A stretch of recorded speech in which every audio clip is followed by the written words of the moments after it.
Hi, my name is Joel Erickson, and this video discussion thread is for Aviation 325D02. I've been tasked to fly an aircraft back from Piedmont International to Lynchburg Regional, and I'll be flown up there and dropped off. The trip, it'll be a VFR cross country. Like I said, someone will fly me up there, and then I'll be flying a return to service aircraft back to Lynchburg Regional. Distance is 82 nautical miles. Uh, as the pilot I am currently, I'm at an instrument rating with commercial pilots. I'm working on acquiring my CFI rating, and to help pay for the CFI training, I'm working as a dispatcher for the school. The aircraft I'm flying is a PA-28 Piper Warrior. It just had an engine overhaul and also new avionics and new interior installed. The environment, it's a cross country. I scheduled this around for 9 a.m. as a departure from Lynchburg, and I expect to be back to Lynchburg from Piedmont International before nightfall. VFR is expected throughout the whole time, with it only being a little chilly and winds will be calm. Um, Here are my METARs. I've decoded them, and also my TAFs. I've decoded them. Everything looks good to go. A very good day to fly, all VFR conditions.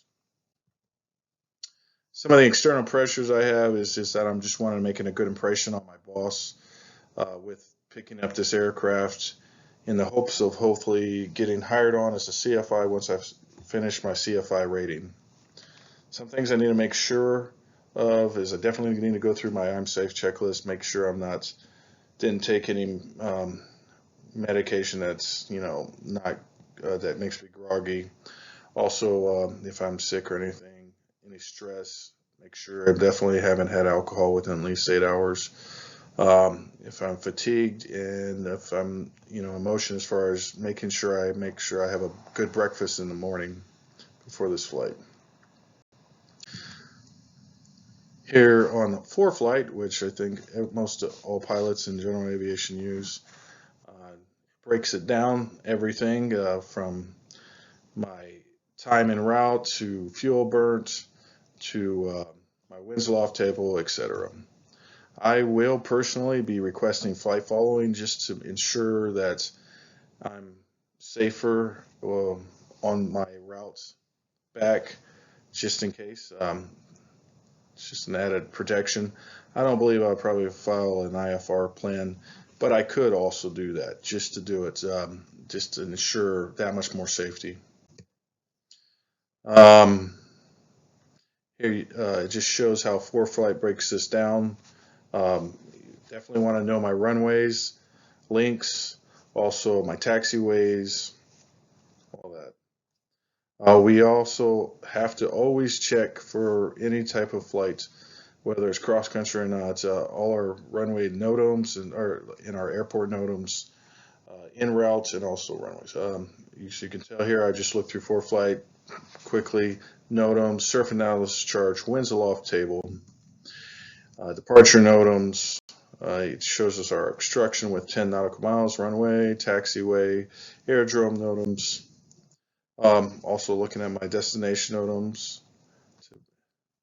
Also making sure our en route navigation NOTAMs, service NOTAMs, en route communication, airspace, special use airspace, and also other NOTAMs with ARTCC NOTAMs.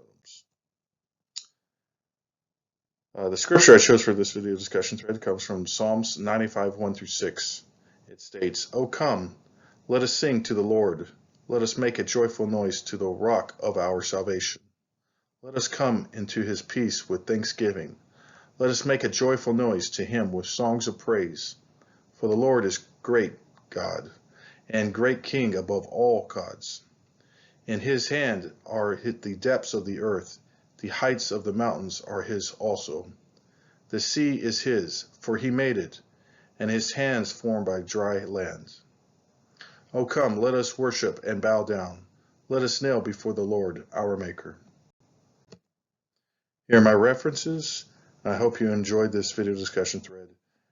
Happy Thanksgiving and God bless.